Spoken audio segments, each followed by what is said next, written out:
Wa an Ibnu Umar radhiyallahu anhu qala, sami'tu Rasulullah sallallahu alaihi wasallam yaqul. Hadis ini diriwayatkan oleh Abdullah ibnu Umar, anak dari Umar bin Khattab. Beliau berkata, aku pernah mendengar Rasulullah sallallahu alaihi wasallam bersabda, yudnal mu'min yaumal qiyamah min rabbih hatta yad'a kanafahu alaih. Jadi nanti di hari kiamat, ya, seorang yang beriman itu akan didekatkan kepada Allah Subhanahu wa taala. Lantas kemudian Allah Subhanahu wa taala menjadikan kanaf, semacam tirai. Supaya apa? Supaya tidak ditampakkan dosa-dosanya. Supaya dosa-dosanya itu tidak nampak, tidak terlihat oleh manusia-manusia yang lainnya. Ini terjadi pada saat proses hisab. Jadi orang beriman ya akan didekatkan sedekat-dekatnya kepada Allah Azza wa Jalla. Kemudian Allah Azza wa Jalla menjadikan tirai. Ya, sehingga tidak ada yang melihat dari manusia-manusia yang lainnya. Fayuqarriruhu bidunubih. Lantas kemudian Allah Subhanahu wa taala menjadikan orang ini, orang beriman ini mengakui dosa-dosanya. Allah berfirman, "Ata'rifu dzamba kadza? Ata'rifu dzamba kadza?" Apakah engkau kenal ini dosamu ini? Apakah engkau mengakui dosamu yang ini? Apakah engkau ketahui dosamu yang itu? Terus-menerus dikasih tahu. Tapi di dalam apa? Dalam tirai tadi itu. Hanya dia dan Allah saja. Jadi Allah kasih, apakah benar ini kamu melakukan dosa ini di tempat ini, dosa ini di tempat itu, dosa itu dan seterusnya. Maka si hamba ini pun mengatakan, fayaqulu rabbighfirli. Ya, dia pun mengatakan, ya Allah, ampunilah aku. Jadi betul, itu semua adalah dosa-dosa yang aku lakukan dahulu di dunia ya Allah. Tapi ampunilah aku ya Allah. Ampuni hambamu ini ya Allah. Kemudian Allah Subhanahu wa taala berfirman, faqad satartuha 'alaika fid dunya wa ana aghfiruha lakal yaum. Subhanallah. Jadi setelah orang beriman ini sudah mengakui dosa-dosanya, semuanya diakui ketika diperlihatkan oleh Allah Azza wa Jalla. Ya, kemudian dia mengatakan, ampuni hamba ya Allah. Maka Allah berfirman, dahulu di dunia aku telah menutupimu dari dosa ini.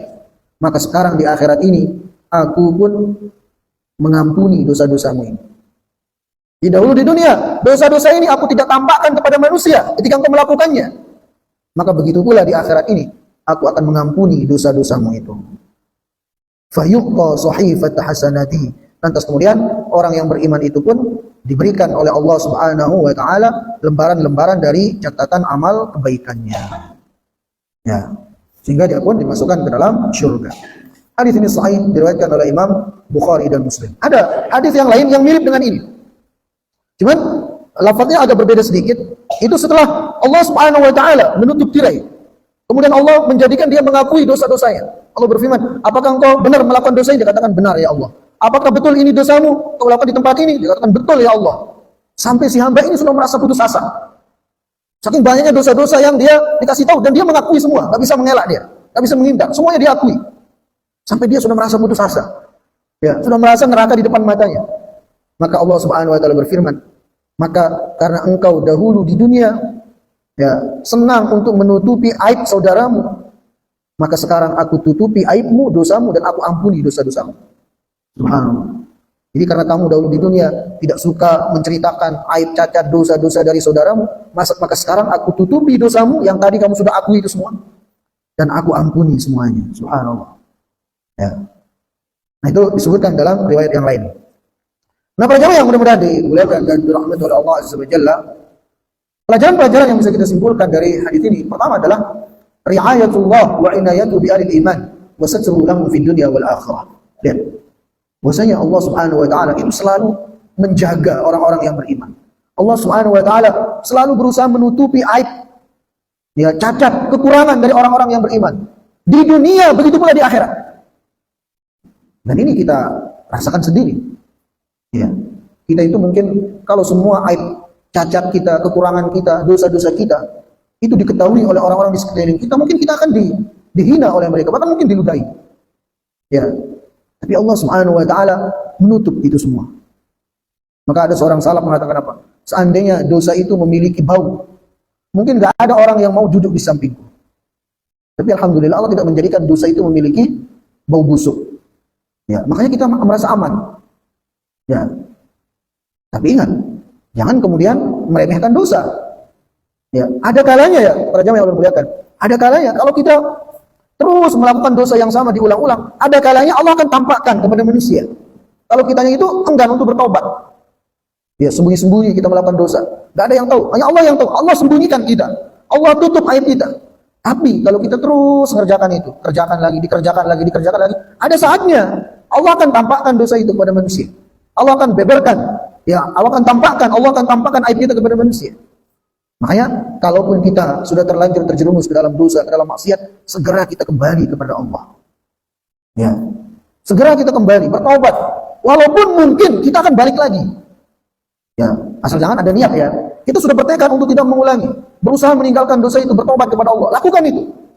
Ya, jangan kemudian ya terus menerus, bahkan mungkin merasa nggak bersalah lagi melakukan dosa itu, sehingga pada akhirnya nanti dosa itu pun Allah akan tampakkan kepada manusia. Nah, jadi demikianlah ya, menunjukkan betapa sayangnya Allah Subhanahu wa taala kepada kita. Jadi Allah Azza wa Jalla, di antara sifat Allah itu As-Sattar, itu Maha menutupi hamba-hambanya di dunia dan di akhirat. Lihat di akhirat ini. Orang-orang yang beriman, ya, itu ketika ditunjukkan dosa-dosanya, Allah jadikan tirai, sehingga nggak ada yang lihat. Baru Allah kasih tahu, ini dosamu betul nggak? Ini dosamu, benar nggak? Maka dia mengatakan benar ini dosa saya. Lantas kemudian Allah Subhanahu Wa Taala mengampuninya. Nah, kemudian juga para jamaah yang mudah-mudahan dimuliakan dan dirahmati oleh Allah Azza wa Jalla, dari tambahan riwayat yang kita sebutkan pada hadis tadi itu menunjukkan kepada kita tentang keutamaan orang yang menyembunyikan aib saudaranya. Ya. Rasulullah SAW bersabda, "Man satara musliman, satarahu Allah fid dunya wal akhirah." Barang siapa yang menutup aib, kekurangan, cacat saudaranya sesama muslim, Allah akan tutupi aibnya di dunia dan di akhirat. Nah, ini. Maka jaga mulut kita ini. Jangan sampai menceritakan kekurangan yang ada pada saudara kita. Jaga jari jemari kita ini. Jangan sampai mengetik, men-share ya aib, cacat, kekurangan saudara kita. Jangan sampai. Karena kalau kita sudah terbiasa melakukan itu, mulutnya senang menceritakan aib saudaranya. Ya, tangannya ini senang men-share, membagikan kekurangan saudaranya. Saudaranya melakukan maksiat ini, bisa dia ceritakan sana sini. Hati-hati. Ya, pada saatnya nanti Anda yang akan dipermalukan oleh Allah Azza wa Jalla. Hati-hati kita. Apalagi kemudian mencari-cari kesalahan saudaranya untuk kemudian diceritakan. Dalam sebuah hadis yang sahih, Rasulullah sallallahu alaihi wasallam bersabda, "Ya ma'syara man amana bilisani." Wahai orang-orang yang mengaku beriman dengan lisannya dan keimanan itu belum masuk ke dalam relung hatinya, jangan kalian mencari-cari ya aib, cacat saudara kalian sama muslim, karena barang siapa yang mencari-cari, ya barang siapa yang memata-matai saudaranya sama muslim, dicari-cari kesalahan saudaranya kemudian diceritakan, maka Allah Subhanahu wa taala akan cari-cari kesalahan dia. Sehingga Allah akan tampakkan aibnya. Bahkan keburukan yang dilakukan di rumahnya yang paling dalam Allah akan tampakkan.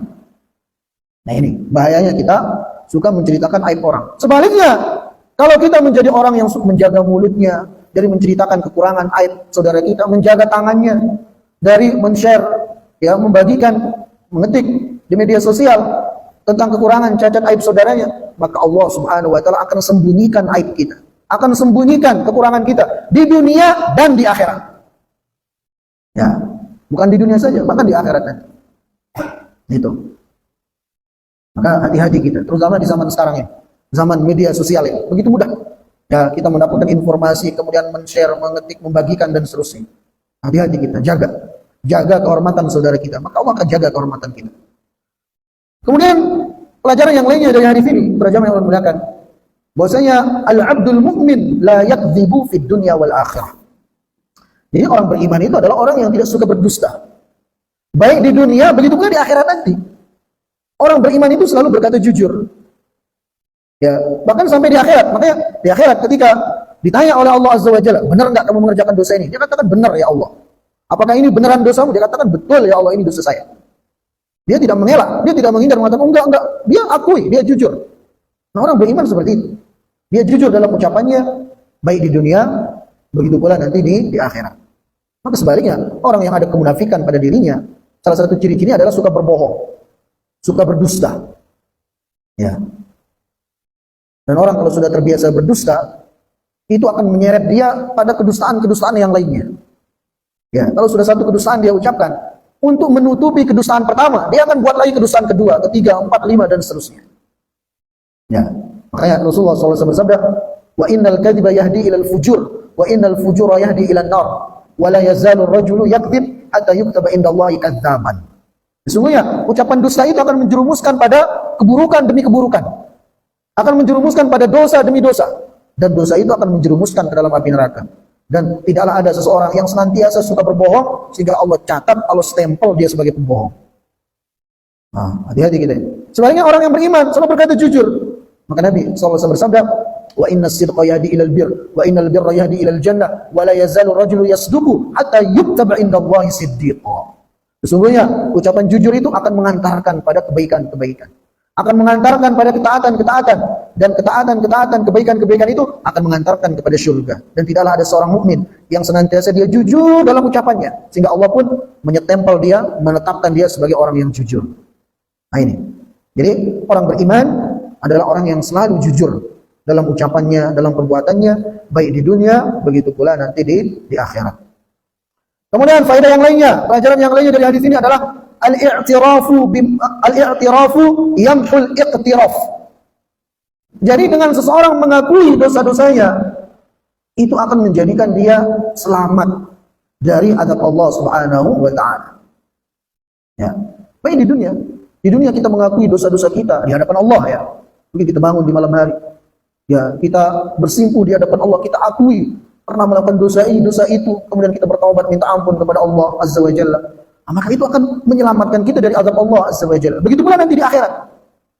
Ketika Allah Subhanahu wa taala ya mendekat kepada kita, lantas kemudian kita ditanya, "Betul enggak ini dosamu? Ini dosamu, ini dosamu?" Kita jujur mengatakan, "Betul ya Allah, dan ampuni hamba ya Allah." Maka orang ini pun akan diampuni oleh Allah dan diselamatkan dari azab. Jadi mengakui kesalahan, kekhilafan, kealpaan kita di hadapan Allah Subhanahu wa taala itu akan menjadi sebab dosa-dosa kita diampuni dan diselamatkan dari azabnya. Kemudian selanjutnya, al-hathu ala satril mu'min ma'amkan. Nah, ini yang tadi kita sebutkan.